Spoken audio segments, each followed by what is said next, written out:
Good day everyone and welcome to Admiral Markets webinar of 3rd of June 2014. So today Chris Warsick is with me and we're going to talk about price volatility and how to measure it.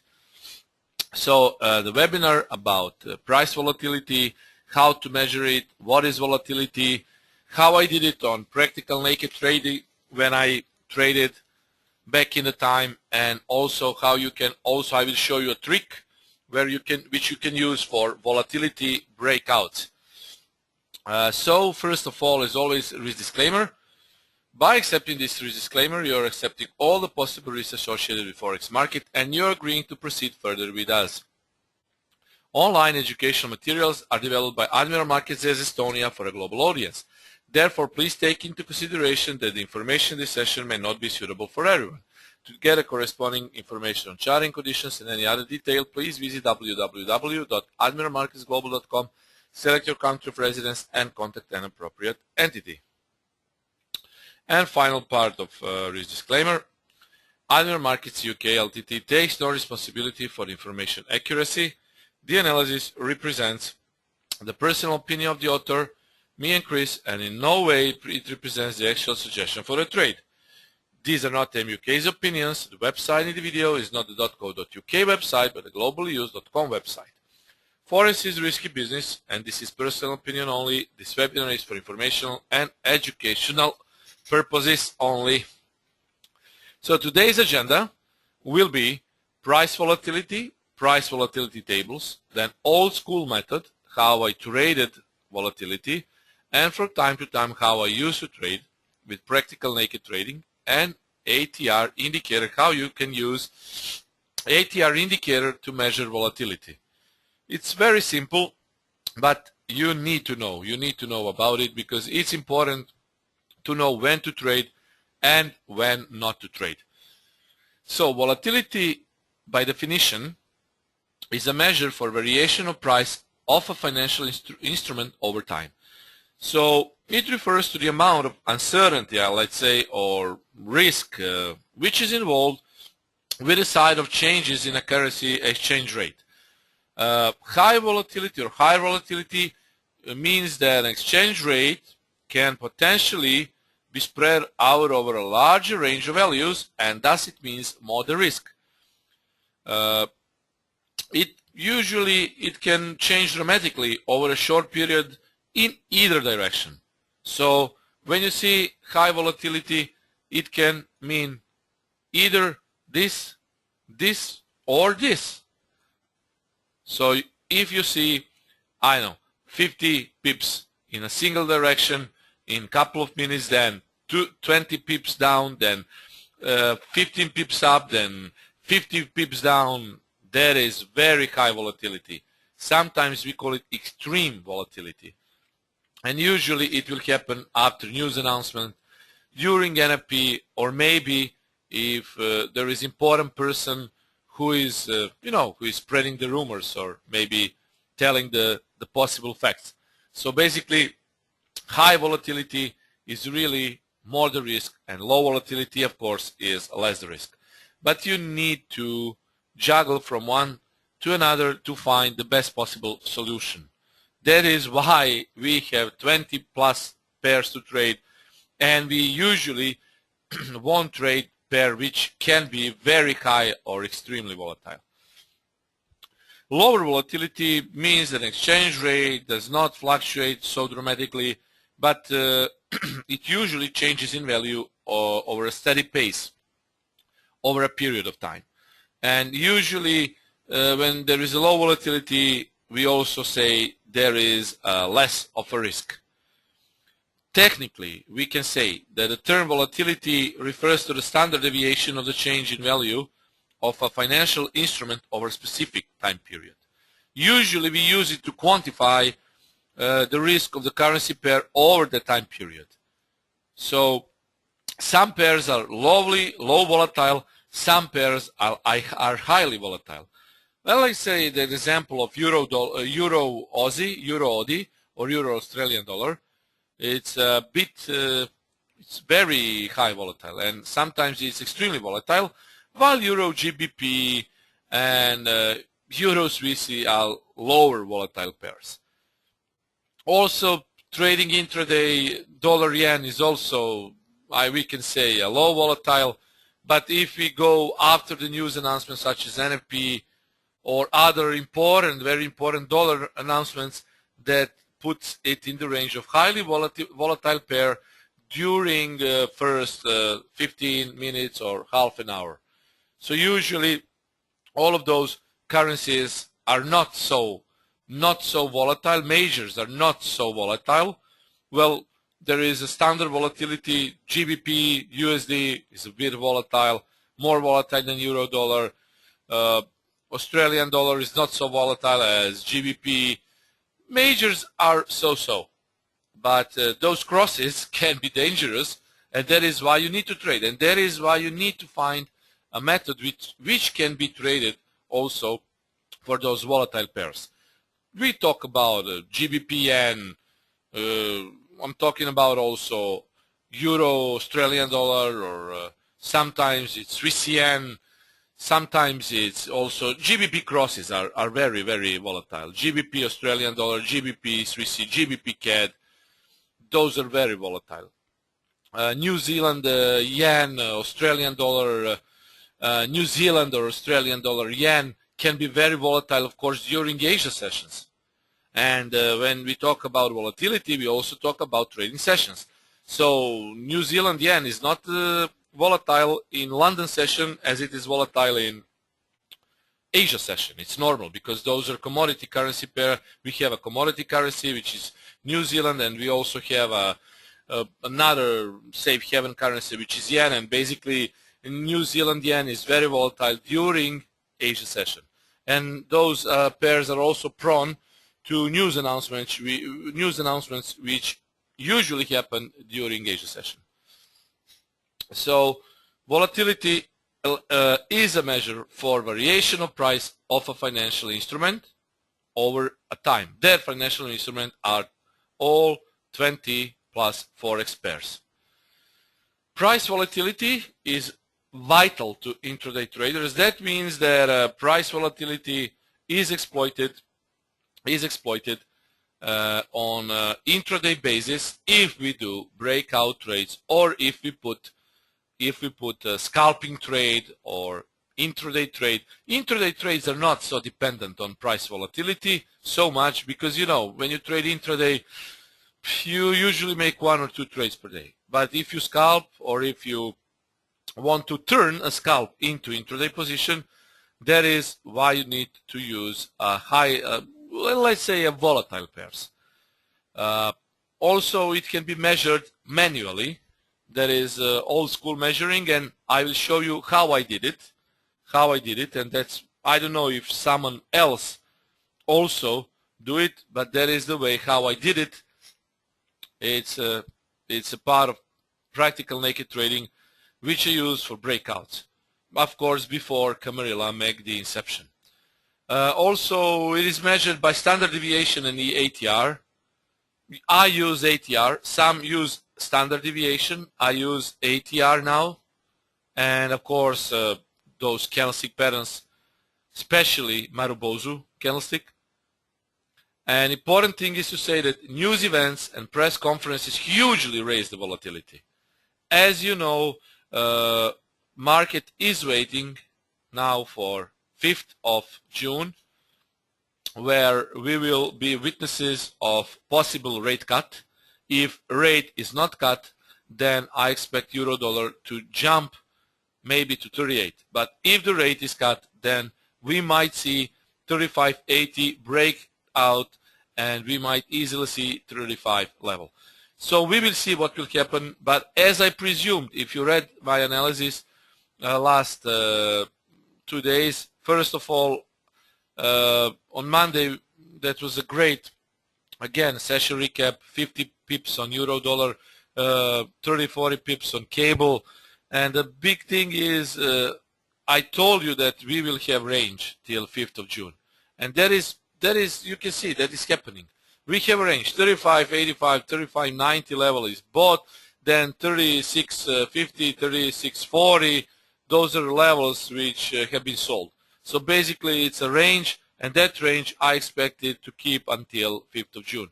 Maybe tomorrow will be some false breakouts, and that is why we need always to take those news events and press conferences we need to know when they're happening, because there might be some fake outs, because later in 2 days bigger news will happen.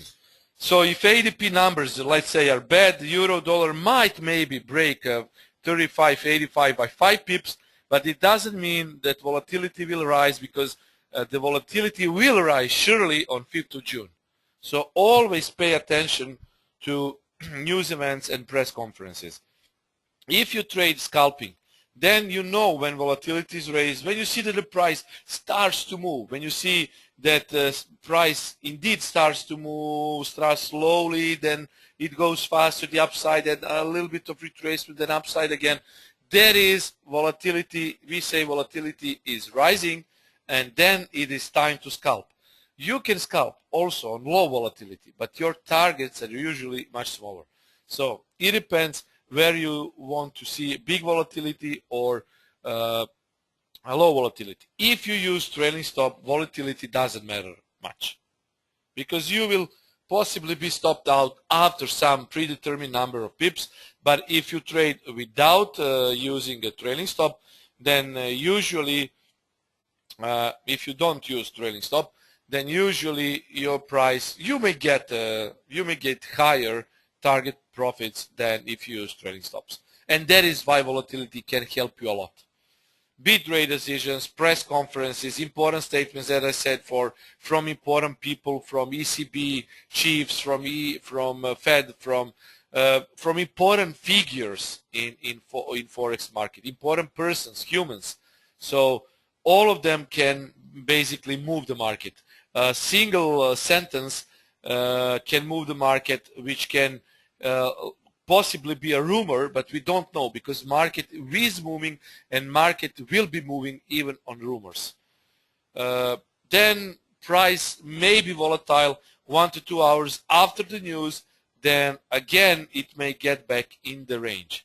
That usually happens if you know during, let's say, after GBP dollar news, the price goes in this direction or this direction, and usually it gets back in the range later in the day. So, but the first announcement after the big news, usually those first 15 minutes are sharp, and we say that volatility is huge, and we want to see a little bit of retracement. We don't basically enter when volatility is so high. You remember some time ago when euro dollar was rising 300 pips in a couple of hours, and basically, you know, sometimes it may happen that the price really will rise 300-400 pips in single hour or 2 hours, but that is usually happening after a natural maybe disasters or natural I can say divine interventions. Something happens, you know, some things will happen, and always were happening on our planet. So there will be always earthquakes, floods, and so many other things. Those things will affect forex trading. If you remember the earthquake 4 or 5 years ago in Japan, when euro yen, cable yen, pound yen, all of yen currencies were falling, and yen was so heavily bought. I know that many people lost their accounts then, because they were trying to go counter trend and price euro yen and pound yen. They were getting pounded. They were getting so lower and lower and lower, and many traders tried to buy it lower, but it doesn't work that way. So if you see that volatility is huge, I usually make a statement on Forex Factory and Admiral Markets: don't trade. Wait a little bit of calm, and you need to. It's always better for the price to gradually approach the level for selling, or to gradually approach level for buying. It's not good if the price is approaching like this or like this, you know, because that means that volatility is high, and that can mean that your stop loss will get hit, and then the price will reverse in your direction. So it's always best to trade when volatility is normal. And if you see that the price is moving like this or like this, whipsawing in both directions, I don't advise any trading. If the price is volatile after the news, it's good, and that is called temporary volatility. Temporary volatility gives us great chances to buy into retracement or to sell into retracement. So basically, let's say that pound today, I bought the pound today because I saw that I had a sell, and that sell I was stopped out for 22 pips. Even though pound was good for 40 pips, I was stopped out for 22 pips because I used trailing stop. But later during the day, I saw that 67.40 level was really good, and I waited basically for the price to go up, and then after the news again it was pulled down close to 67.40, and I saw that the level is good and I may get some scalp trade. And I basically did some scalp because I know that my predominant trend is bearish, so I didn't want to risk a lot. And basically that is good because after some news announcements we may get a retracement. If the trend is to the upside, you may get a retracement to the downside. If the trend is downside, you can get the retracement to the upside. And that will happen after the news. But usually after the temporary volatility has faded, price gets back in the normal trading range. And that is perfectly fine. It's always good to trade unless you see that the price is making whipsaws, or unless you see that the price is going very fast in a single direction. You stay away from that pair. You don't need to trade that pair. You just need to find another pair, another exchange rate which you can trade. There are plenty of pairs, and that is why I'm telling you, don't trade only euro dollar, pound dollar, or those majors. Try also to go with minors. Try to go with those crosses. They can be really good for trading. Let's say that I found some data on the internet for US session, for Asian session, and European session. Maybe some data are slightly changed nowadays, but 5 years of data has been taken into account. So in US session, we can see that New Zealand dollar and yen cross is the most volatile, and the least volatile is Euro Swiss. So basically volatility ranking goes from the first place to the 16th place.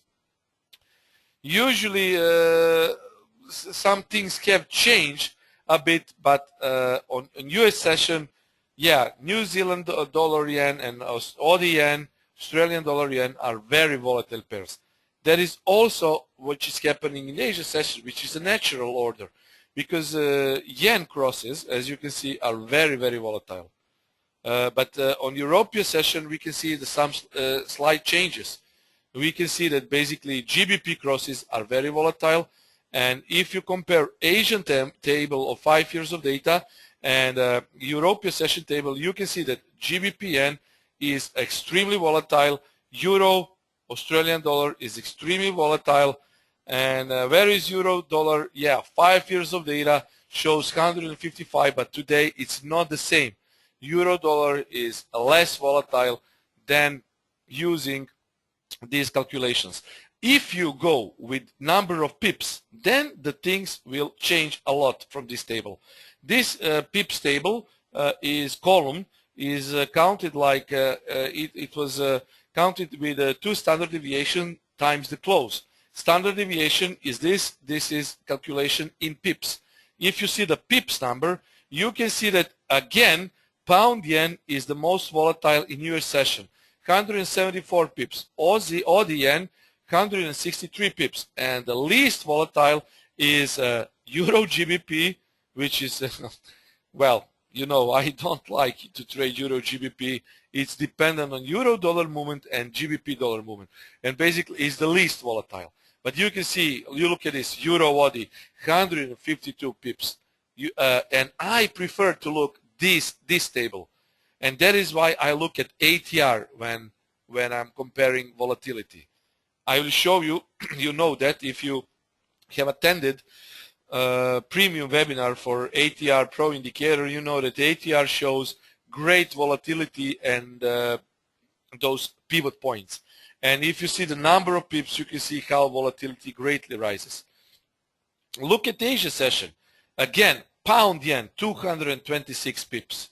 Euro yen, 203 pips, extremely volatile. Aussie yen, 192. Look at this, 147. New Zealand yen, great volatility. A least volatile pair is again Euro GBP, but not far from Euro GBP is dollar CAD. So basically, you don't trade these pairs in Asia session. You trade some pairs which can give you a moderate to high volatility, at least for scalping purposes. And we have European session, again pound yen, the most volatile in European session. Again, look at this now, pound Swissy. Just look at those pound crosses. They're very, very volatile. Again, GBP dollar 187. Euro dollar, Euro Aussie is much more volatile than Euro dollar. Euro dollar nowadays is not so volatile, but Euro Aussie is indeed volatile. Now, if you compare Asian volatility, you can see basically that Aussie yen and New Zealand yen basically are making up for the most volatile pairs in Asia. So you can trade those pairs in Asia session. European crosses volatility, you can see that Euro GBP is really, I don't like to trade. It's at the bottom of trading. Euro Swissy being a pegged currency pair is also non-volatile, but GBP Swissy is more volatile than those pairs. Now, these are not majors. You can see these are minor crosses, and we don't talk now about, we're not talking about Euro dollar, pound dollar, and so on. That will be shown in the next chart. So as you can see, Euro GBP is more volatile than Euro Swissy. Sorry, pound Swissy is more volatile than Euro Swissy and Euro GBP. I can say you don't need to trade Euro Swissy. I also don't look at that pair, and I don't look particularly at Euro GBP unless there is some possibility to trade. Then big four forex pair volatility, you can see the dollar yen is the most volatile, but it's basically, you can see the volatility per hour of the day, and you can see that it's dominant during, of course, US session, but it's not dominant during European session. In European session, even dollar Swiss is volatile because it's a counter to euro dollar. So you can trade all of those pairs safely in both sessions, European and New York or USA session. And now, again, I need to show you this. This is important because this is how I did price volatility measurement and how I traded price volatility. And just let me tell you before I start with this, if you observed, you could have seen some interesting observations from those tables. We can see that European session is the most volatile, and European USA cross session is they're extremely volatile. US session alone is basically it follows European session for its volatility, but the Asian session is the least volatile overall. And individual volatilities such as Australian dollar yen and New Zealand dollar yen can be observed only to be good to trade on Asian volatility. So basically, you probably know that by now that Asian session is the least volatile overall, but London session is the largest forex market session. And you know that London session counts for the biggest overall volume for trading. Now we can move on to old school way of measurement. As I say, I don't know if other traders do it like this, but I did it like this. And this is how I did it. I will show you that now. This is how I did it before the inception of Camarilla MACD, but also I do it from time to time when I do breakout trading and volatility trading. We need first we need bully candle to appear. Bully candle is Marubozu candle. That is big candle which can go like a bullish one, or which can be a bearish one candle. So we need a Marubozu candle, big bully candle, to break through important support and resistance level. So the first thing is to watch for a break of important support resistance level, or to break out from support or from resistance. So what does it mean? I will show you later in the chart. We have a resistance. Yeah, time frame is 1 hour for this. So I'm talking about 1 hour time frame. So if you see, let's say this is resistance, and you can see that there is a huge selling of resistance with Marubozu candle that is also qualified as breakthrough important support and resistance level. Or if you see important support and there is a huge buying of the support, that is also qualified as a breakthrough important support and resistance level. Breakthrough support and resistance level is also qualified if you have, let's say, 36.50, and you see that the level is broken by a huge Marubozu candle. That is also important break. That can be same for breakout to in sell direction. If important, this is important level, if important level is broken by a huge Marubozu candle, that is also known as big price volatility and bully candle. Important to know is that bully candle needs to close above support or below the resistance if the levels are broken. Now we draw Fibo in the trend sequence, and we can trade the candle itself. Then we need to find a confluence of Fibonacci and chart pattern, double top, pivot point, next support, resistance level, whatever makes for a confluence. Once you find a confluence, a possible volatility trade in the trend direction can be taken. This is the example, guys. This is huge volatility candle, and that is when I like to trade breakout trades, but those are different kind. Those are volatility trades. I may have a special webinar about volatility trades itself, but this is just for introduction. So this is, you can see the dollar yen has been heavily bought at this point. What does it signify? It signifies that the rest of the day will be bullish. It will be buying. Now we draw Fibonacci only at the candle from this point to of course I need to say, I forgot to say, if it's a bullish candle, you need to draw Fibonacci always like this to have a retracement to this side.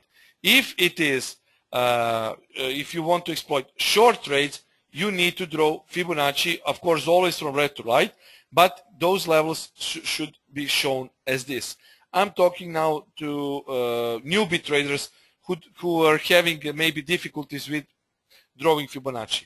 But if you want to know what Fibonacci is, you can listen to my increased webinars about Fibonacci. You have it uploaded on Admiral Market. So basically, this is how you exploit the volatility. Draw a Fibonacci in trend direction.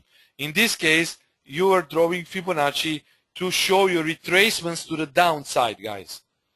I usually neglect 23.6, but in strong movements, 23.6 can be traded. This is the best example. 38.2 confluence, pivot point confluence, and Camarilla, let's say, or this is H3 level. So this is big confluence. So I would try to buy the price here. If I bought it here, you could see that price is indeed gave me a great entry. Also, I could buy it lower down there because this is also important level. I have marked those important levels with red. So also 61.8 red level, retracement, bang to the upside, bang to the upside, bang to the upside. And remember this, once this candle shows up, it then serves as a master candle, and master candle is interim, resistance, and support. Okay, so this is master candle once it shows, and this is resistance now, this is support now. Odds are in your favor. Odds are that you will be buying in the candle range of the Fibonacci confluence zones. Okay, I think that you are following me. I can see no questions, so it seems this is clear to you. You always need to draw a Fibonacci level, you always need to find a confluence, and you always need to look for important breaks. This level is very important. This level is very important.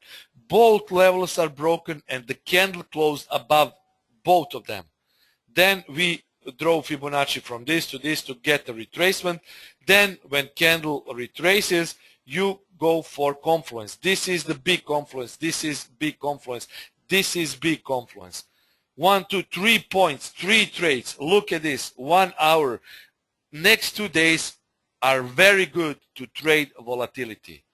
This is practical, naked trading method. I don't know if any other trader trade this. This is how I did it. This is what I teach also. And this is how also some trades on Camarilla MACD are done.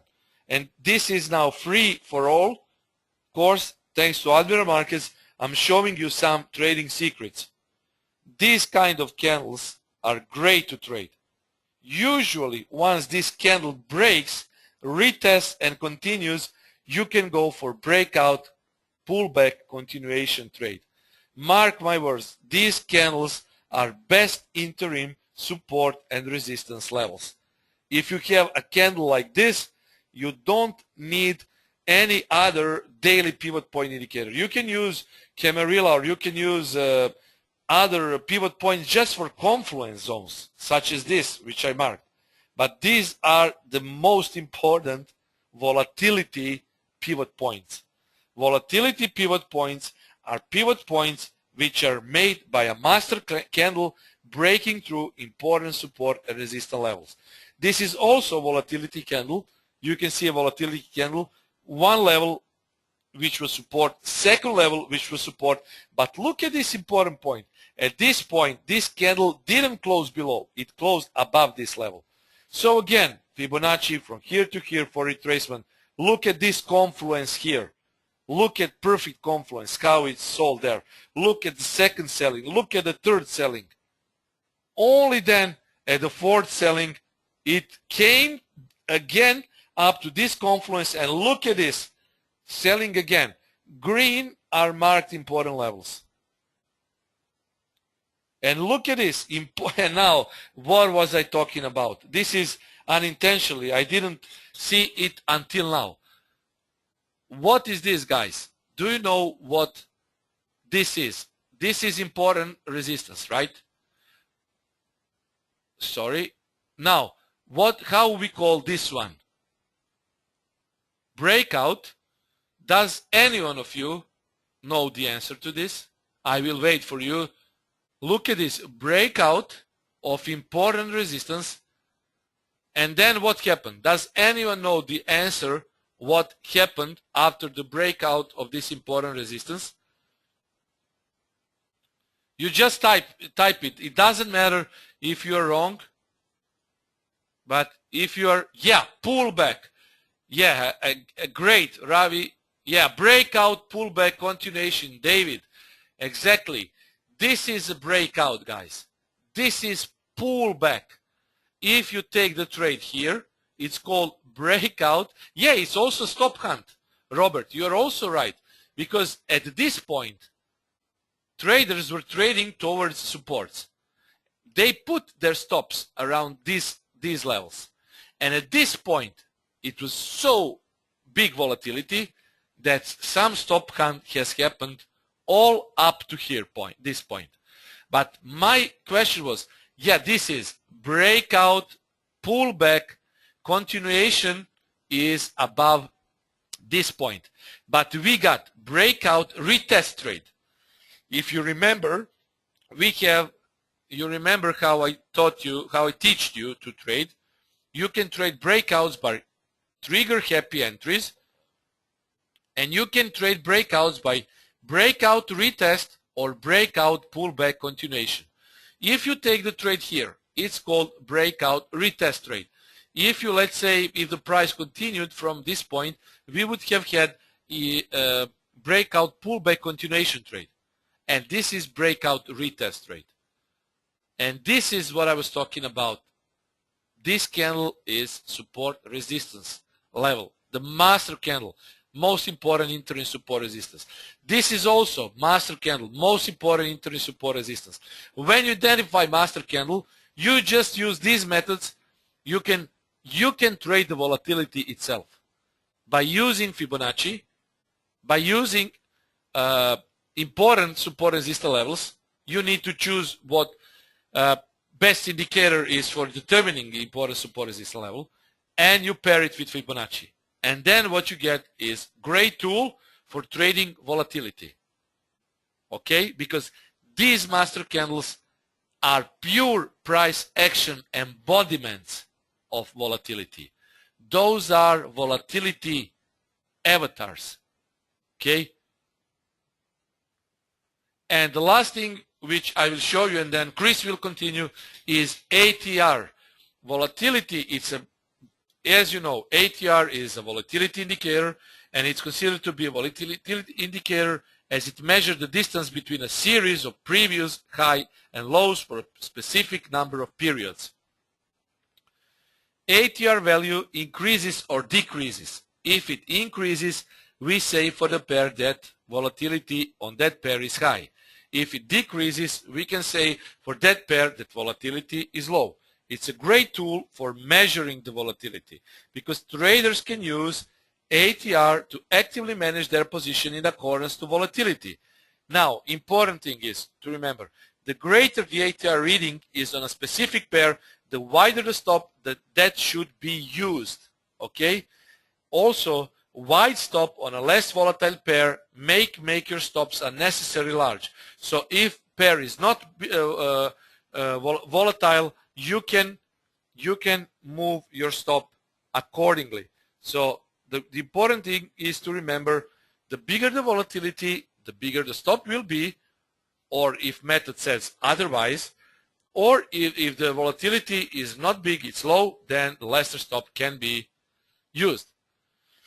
When important level is broken, ATR will raise and volatility will get higher. In this example, you can see Euro Australian dollar average ATR was 89. All of you who went on ATR Pro indicator webinar, premium webinar, have this indicator. You can see that basically in this point, you can see that volatility has risen by 24 points when this level was broken. So basically 89 to 103, it's 24 more points. Basically we got those points when volatility broke to when price broke to the upside of this level and to the downside of this level. Also we see that volatility on Euro or GBP is really low. Average ATR is 44. You see a volatility of 29. So that means that you can go with range trading. So the bigger the volatility is, the bigger the ATR is, the bigger the volatility is also. So you know how to see. Now you know what pairs are volatile. You just compare the average true range of 7 or 14 days, and you will know how volatile pairs are. And with this method, you can actually trade that volatility. Okay? And that is everything I had to say for today. We will have some more webinars about volatility and how to trade it. I may make a special webinar about showing you how to trade it again. But until then, you will listen to Chris. And if anything is not clear, you are free to ask. Chris, you can continue. Yeah, T, I have a question actually. Regarding the volatility, I'm not sure if you mentioned it maybe at the very beginning. I wasn't listening at the very first part. The volume I've read in the Forex is quite down, I read, compared to 2013. And they're talking about figures about 40% or 45, I think, compared to 2013. Yeah, I don't. You think? Yeah. Do you think that these lower volume figures will actually increase or decrease the volatility? I think maybe we do see a lot of spikes up and down. Maybe the volume could see a decrease or increase, I thought. Maybe we will see an increase, but the thing is, market. I can say that markets are easier to trade today than they were maybe a year ago. Because if you remember, a year ago we had a huge whipsaws up and down. And I don't know, a year ago I didn't trade 23, 24 pairs. But let's say that since I've been trading all of those pairs, I am not stop hunted anymore. So basically, if I see that volatility on pound yen is very, very big, I will switch to the pair which is less volatile. But generally speaking, indeed, volatility has decreased over the time. But we need some fundamental reasons to be after the volatility increase. I just think that many people were losing the money over last 10 years. People were losing money hugely, and because Forex is not centralized market, they need to do something which will stop that huge volatility factor. And basically, we can see that nowadays, market is mostly moved by news, but between the time of one news and another, we can use technical analysis. And that is exactly what we do. For example, the analysis of euro-dollar, which I presented 2 days ago, that is technical analysis, but is based on a news factor that volatility will be lower due to 5th of June when ACB will decide about rate cut. So generally, I think that most traders base their trades after the news. And the spike in news, whether it be a bad or good, will determine next week, 2 week, or monthly trend. So that is why maybe it's for me at least, it's easier to trade than it was a year ago or 2 years ago. Gotcha. Yeah. It's interesting to see. I think that if you look at the trending environment on a bit longer time frame, it's been sometimes a bit rough and tough, I would say. And more I'm actually looking into catching smaller movements. So I think that definitely maybe could be because of the volume. Exactly. For instance, yeah. And in that regard, using maybe lower time frames can shield oneself from these. Exactly. Also, exactly. Yeah. Also, the fact when you talked about the economic environment, that's true too. I think a big catalyst could be, for instance, the euro quantitative easing, or maybe the dollar reducing of the quantitative easing and continuation of that. That could also send maybe bigger trends in the second half. That's something we can keep an eye on. Yeah, but I don't think. Now I have a concept. Vigantas is telling us that 11 of July 2014, euro had a 40 pips, I think, rise. It was a rise or something like that. It won't happen always. Sometimes huge spike up or down maybe is led by intervention, central bank intervention.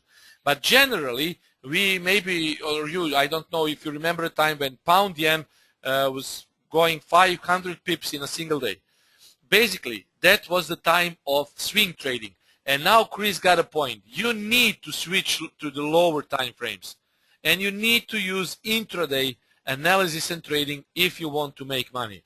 It's very hard to do those swing trades because there is a lack of volatility generally.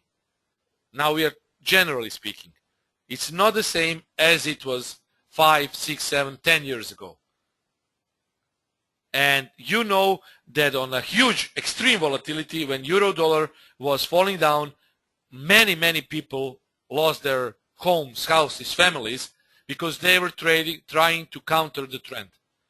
And that is when huge volatility can kill your account. That is, yeah, that's and very your dangerous. point is great, Chris.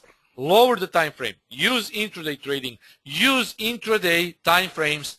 Use trailing stop on that intraday time frames, and you will have triple the shield against huge volatility. Yep, yep. Indeed.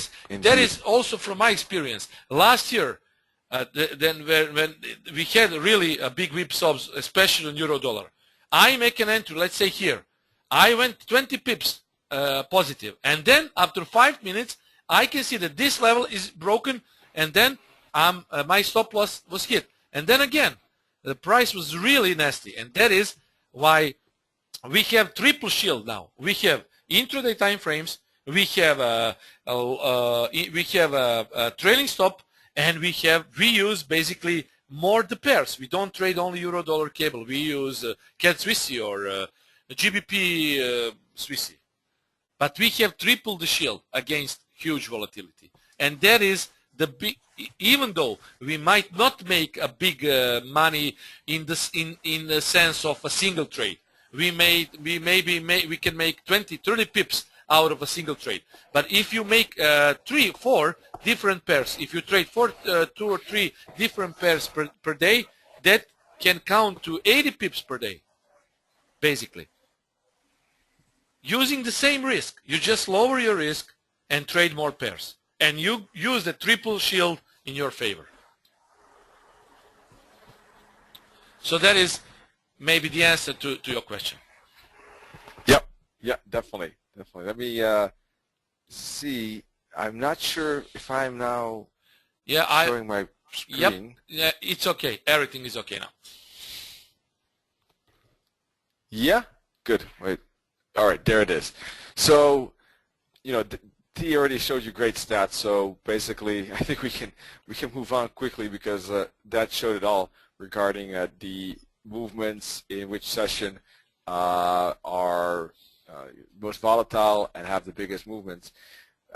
Just a screenshot here where you can see indeed that with the euro dollar, for instance, we have a very tight consolidation indeed in Asian session.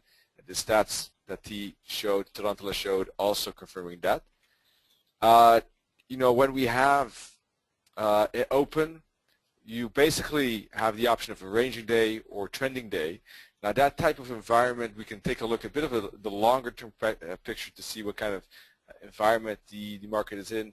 Is the long-term account, I saw a question with account, is the long-term trend stuck in a trend? Is the currency stuck in a trend, or is it ranging? Is it stuck within a tight level, and has it, for instance, experienced already a consolidation of some sort for a while? Maybe that would lead to a continuation of the consolidation. Stuff like that is definitely giving an idea. Are the levels quite tight next to each other? Well, maybe we could expect more of a breakout scenario if they're too tight in that regard. If they're not tight, but we have a confluence of resistances with pivot points and fibs, for instance, pretty close by, well, maybe price will not be able to break through it. So, this gives a bit of a structure. Every day is, again, a bit different, whether we'll have more of a ranging day or a trending day in that regard. So this is an example of a trending day.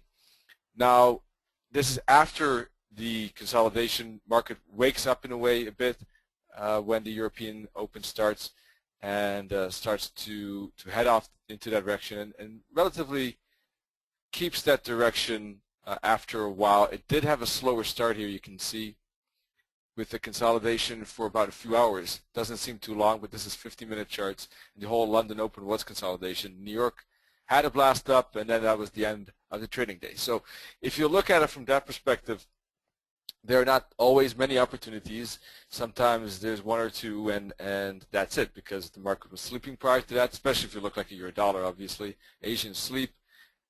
Takes time to wake up. You got the one impulse, and then market goes to sleep again. So sometimes it can't be that quick. The thing I wanted to add here is something called the Frankfurt head fake, in fact. Not sure if you heard of it, but basically that's when you have the European Open. The first hour is known to be a bit of a twist in the market, and often is not really a trending direction for the rest of the day. I don't know. It's not something I've tested. It's something that I know of. I've looked at in the past. It's been a while that I really intensively looked at it, but I just wanted to make you aware of it.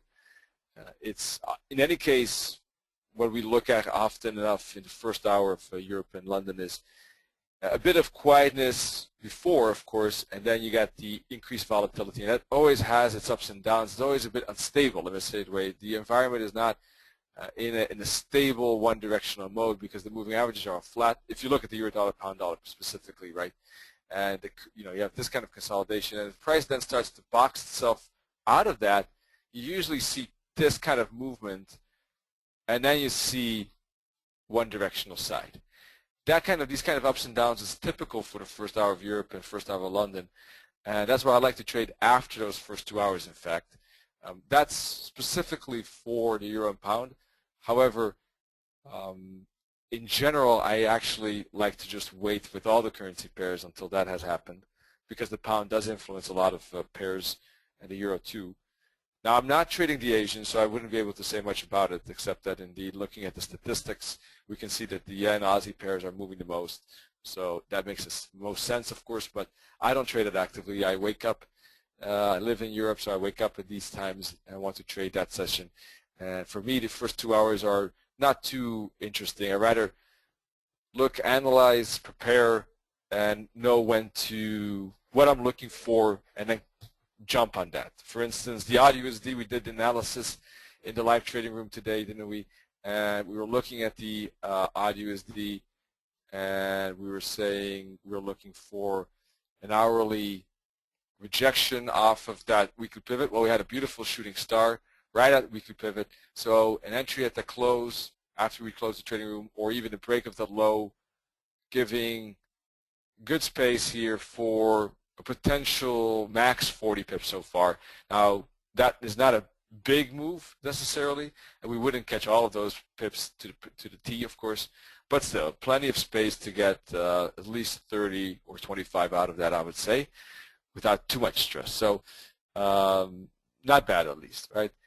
And not much risk in that trade. So that's the point is, sorry, I lost the point. The point is that we did the analysis during the first hour of Europe and London, and after a few hours, I think this is towards the end of Europe, we get that trade that lasts into New York. So that was the point. Let's see. Range day is the other option as well, of course, as we discussed. This is how it typically would look like. It's like a heartbeat, right? You got Asian session, spike down, spike up, spike down, spike up, spike down, spike up, and then again quietness. So it's like this heartbeat that you see on the computer screens when you look at a doctor series, something like that. But that's how a range day typically looks like. And in that regard, using support and resistance, for instance, is crucial when looking at range days to know if you have space for break, pullback, and continuation trades. If you don't have space, then you might get a range day, and then support and resistance is very important. Daily bottoms, daily tops, pivot points, etc. The ATR that Talantala mentioned, all good stuff. Here's a typical trend day where you got the moving averages. In that case, could be a very useful tool when you do have a trending day, because they would show something like this, a widening gap between the 21 and 34 EMA, like this, for instance. Typically, the consolidation like this doesn't retrace aggressively. It would find its path, go sideways, and continue, although we do have a correction here, but then still continue. Typically, though, roughly speaking, a trending day, one slight consolidation, one deeper pullback. That is not always necessarily so, but in this case it turned out to be so. This is not too uncommon, though, I would say.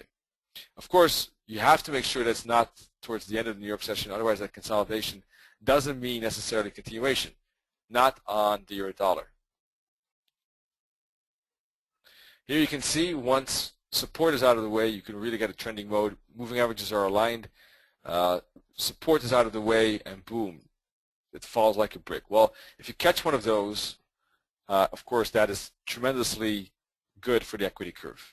that boosts the equity curve tremendously. If you get that that fall like that, then you trail stop it tight, as Ned also said, and you have a decent R2, decent stop loss here.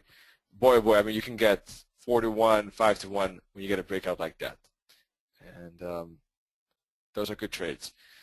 So as I said, analyzing those moving averages helps with estimating the impulse and the volatility. If you have the moving averages more flat, you could expect that volatility of spikiness. If they're showing a trend, you shouldn't expect it too much. You should see follow-through, consolidation, but tight consolidation, follow-through. Moving averages will help with that and the estimate of, estimating that particular factor. Here you can see that a bit better. Widening the moving averages, you see quietness, tight range, tight consolidations. Strong AO, back to the zero line. Those are all things that help with estimating if you get a good breakout as well. Here you see an environment that has more spikiness to it. In general, you can see here ups and downs a lot. Here too, a lot of ups and downs, more volatility. Typically, when I look at the Asian session, I would say the first 3 hours are the initial high and low of the day. What that means is basically when the daily candle closes, all the levels of yesterday, in fact, right, when it closes or just before it closes, all of today's levels are valid and important for today. But when you get a new candle, those levels, although important, are not today's level. When you switch, right, the very first minute you move from candle still being open, and 1 minute later the candle closes. So let's say today is Tuesday, boom, it's Wednesday. All those levels from Tuesday are Tuesday's levels. Now they are important for Wednesday, for today, right? But slowly but surely, Wednesday is going to create its new levels. It's going to start with building its own levels for that day. So what are the first initial levels? The first initial levels are the first 3 hours of the Asian session. So what you have then is the initial high and low of the day. Those are kind of the creating the boundaries for the Asian session. I would be very interesting to see how much movement there is in the first 3 hours of the Asian session and then after that. I would love to see those statistics, but usually, at least in the euro and pound dollar, that initial high and low is quite tight. I'll show you some stats soon with regard to that. So moves above initial high or low are indicating how many movements, basically how fast the market is breaking out of that initial high and low. If the market doesn't break too much out of that, the market is staying very tight within that initial high and low. It can happen. If the market has an initial high and low, but it's breaking out of that, it's already a trending Asian start, in fact. Usually, more than 2 breaks out of that doesn't occur too often in an Asian session. You would have typically 2 as a max. 1 is common, 0 may be a bit less common, but happens once in a while. So other things I wanted to mention, basically these spikes, you can see them as false spikes or intentional moves. I'll talk about that in just a second, in fact. And let's see, I have here chances of currency turning in another direction or ranging is higher if the high or low of the candle is not cut for 30 minutes. So one way of keeping an eye, if you're still in the momentum or if you're in consolidation, is by keeping an eye on the 5-minute chart. I know it's a very small time frame, but take a look at the candle high and low and candle closes. If you have subsequent higher highs and higher lows, then you're still in that momentum, right? Now, once in a while, you're going to have one candle that has maybe a lower low, but the close is still above the low, for instance, right? That can happen. But what you specifically want to look at is if there's a lack of break for 30 minutes. That's 6 candles, 6 to 7 candles on the 5-minute chart. So something like this, for instance. And then if 6 to 7 candles don't break, typically, especially if the currency is close to the end of the day of London, that would signal the end of that impulse. Now, if it's the halfway the session, of any session necessarily, That doesn't have to be the end, but usually you do have a bigger consolidation before you get the break again, potentially to the upside. So that's a bit of an idea what you can have regarding the momentum in the session. The last thing here is saying basically watch out for choppiness when you have a fundy. Alrighty, now the GU specifically, when it breaks tops and bottoms of that Asian high or low initially, it actually, when it breaks the tops and bottoms, you can almost expect the opposite to occur. If it breaks to the upside, you could expect almost some retracement back down before it really finds a direction to rely on. Often enough, if that high or low is broken by 8 pips, that would be a turning spot, roughly. All right. Now, that can happen multiple times. So you have an Asian high or low consolidation, price breaks up, moves down, and both could be respected by 8 pips in a way, right? Something like that. This is not necessarily tradable as is, but is more of a guidance to keep oneself out of trouble. These trending modes, though, that's a bit different. That's good to have an idea when you could exit at the most profitable spot. Because if you have a trend going like this, and then the market consolidates like that, well, after half an hour, it might be worth trail stopping, for instance, like that, moving the stop loss below the bottom, or exiting at the market order. One of the two is valid. If you still think that the consolidation might see follow through, a trail stop loss could be a valid option as well, by the way. In any case, you've reduced your risk, locked in profit, and locked in pips, and that's what it's all about. And you've taken advantage of the momentum to the max, and when that momentum doesn't continue and the volatility dies down, you're reducing the risk for taking profits. So that's, of course, the ideal way of doing that. And time factor is one way of doing that. Usually, within a session or within a day, the momentum lasts about an hour and 15 minutes.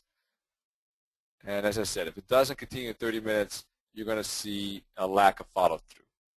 Typical sizes are usually fib sequence numbers like 55 or 89 pips. So that would be a typical impulse, depending on how much power there is. So you have an idea how long it takes, how many pips it moves, and how long you can wait before you have an idea that that particular momentum is out, right? 30 minutes. Once again, it could take another, or later in the day after the momentum and after the 30 minutes pause, not to say that after 2 hours it's still going to continue, but it's going to be pausing for about 2 hours before it does, probably. So I think these statistics will help. Here is an example of 5-minute chart pound dollar. You see the initial high and low of the Asian session. You have 1, 2, 3 breaks of that initial high or low, and then you get the upside. This is European Open. This is London Open. This is Tokyo Open halfway after 3 hours. And you see a bearish sentiment created prior to the open, but then actually, what do we see? The opposite before we get the intentional move of that day. That's something you see often. You have to be careful of that. These false moves up and down occur a lot. If they're false or not, I don't know, but they're not moves that go all too far or have a very sustainable move. If you are able to catch the false move in the right direction, you can still get some good 20, 30 pips, but don't expect 50 or 80. And sometimes if you catch the momentum of the day, you could be getting 50 pips instead if you have the patience to ride that particular direction for that long. With the time factor knowledge in mind, though, you will be better equipped, I think, to know when the momentum is over. Therefore, you'll be able to stay in that momentum longer because you'll be less, I think, in general, traders will be less nervous with riding the momentum. It takes patience and knowledge to say, okay, I'm not taking the profit here. I know the momentum has a decent chance of continuing. I'll wait. That's not easy, especially if you have already a good number of pips in the pocket. So that's not easy. using that to your advantage, but higher highs and higher lows, for instance, and the time factor keeps one's kind of like patience in check with regard to, okay, my side is still in control at the moment. Now, typically, when you have those false moves, 20 to 30 pips is what you get, usually below that high or low, in fact. And typically, it will be a false move if price, after it breaks that initial high or low, is back in that zone within 30 to 60 minutes. If it's back in that zone within 30 to 60 minutes, watch out. That could be the false move. If it stays more than 60 minutes, especially 2 hours, then you could expect an extended move. Let me show you this chart again.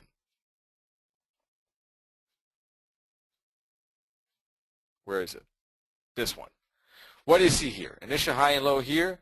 What do you see? 1, 2, 3, 4, 5, 6, 7, 8, 9, 10, 11, 12, 13, 14, 15, 16, 17 times 5. More than an hour. Not 2 hours, but more than an hour. Price stays below that initial low. What does that tell you? This is a potential intentional move. The chances are decent of an intentional move to the downside. If you had down and up and price is back here within 30 to 60 minutes, this was a spike. Volatility, stop hunt, however you call it, price may not have that decent chance of a sustainable move into that direction. And what you could see is either a range day or you might see an intentional move to the opposite side.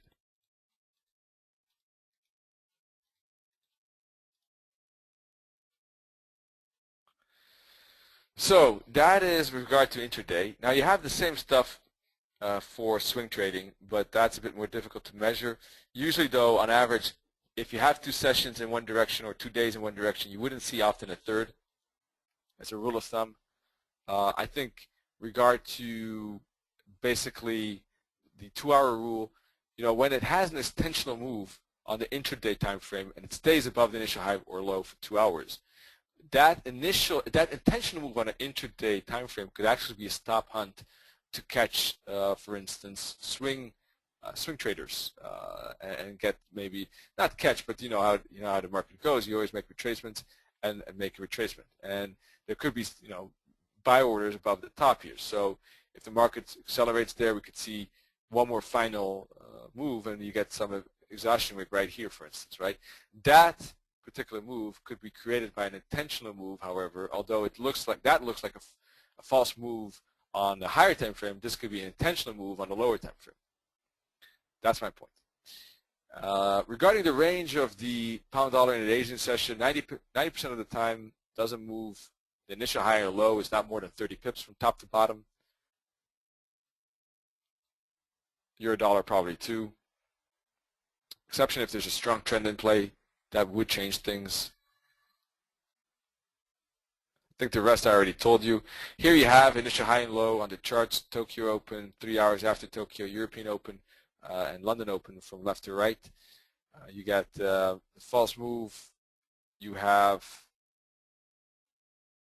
let's see, consolidation right at the bottom here of that initial day's low.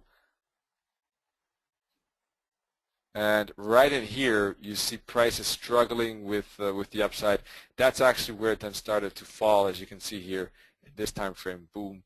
So you have multiple things going on here. The Asian session break to the downside, move up above this top, and then an intentional move down. Most, I would say, reliable is after the session start and before the session end.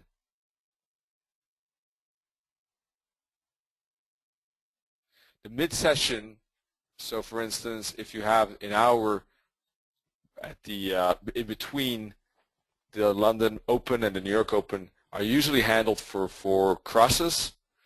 So like the Euro might move a bit more, for instance, during that session.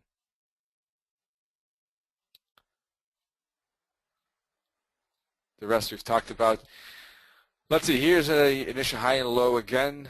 You can see this had a directional movement. And what do you see here? Well, you see price hanging around more than 2 hours above its initial high. So what do you see? Let me count that here. You got 1, 2, 3, 4, 5, 6, 7, 8, 9, 10, 11, 12. We have a bit of a dip here below it, but quickly above it, and that will be, the key. 1, 2, 3, 4, 5, 6, 7, 8, 9, 10, 11, 12, 13. Also, more than an hour and 25 minutes we were here. 1 hour and 20 minutes above this blue line before we broke out. Well, if you're 1 hour, 20 minutes above this blue line, and then you start to break out, then you could have a decent probability that is an intentional breakout and not a volatility breakout. Time factor is also very important with regard to volatility, I think, and knowing whether there's volatility or an intentional move. ATR as well, if you use that in combination with that, I think, and time factor, you're well equipped for tackling the market. And you can see price moves up here. How many candles? 1, 2, 3, 4, 5, 6, 7, 8, 9, 10, 11, 12, 13. About 75 pips, 75 minutes here from the very bottom to this very top. How many pips? Looks about 50. So it's a classical example, isn't it? A 50 pipper in 75 minutes after 1 hour, 20 minute consolidation after the initial high. Well, it's exactly, it's a chart that I didn't make today because I don't use a black background, but it's a very good example. And you can see after that, by the way, the intentional move after the consolidation still, right? The AO, for instance, would go back to the zero line most likely. You still get one more intentional move before basically the day is, no, this is a 5-minute chart. You get one more intentional move before you get some reversal, in fact, at the end of London. So this was only the beginning of London. Well, I talked about it. You don't see 3 similar movements in a row, usually max 2. In fact, for all types of time frames, talked about this 75 pips. Well, that is already a very big move. As I said, 50 to 80 is already a lot. I wouldn't expect more than 80, and if you do see it, I would be quick in my feet to take profit because the currency will probably not move much. It will not reverse that easily either, by the way, if it's more than 75. It might just get stuck in a consolidation. If it's less than 75, you might see some more quicker movements. For instance, 30 up, 50 down, 30 up. But if it's an intentional move more than 75, the other side will not gain much momentum, most likely.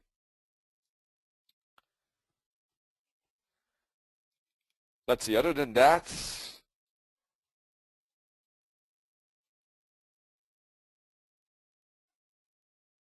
I think we talked about it. Here another example, initial high and low. Price does stay in a decent amount of time. This was actually a point where price tried to climb back in it, however, still got the follow through.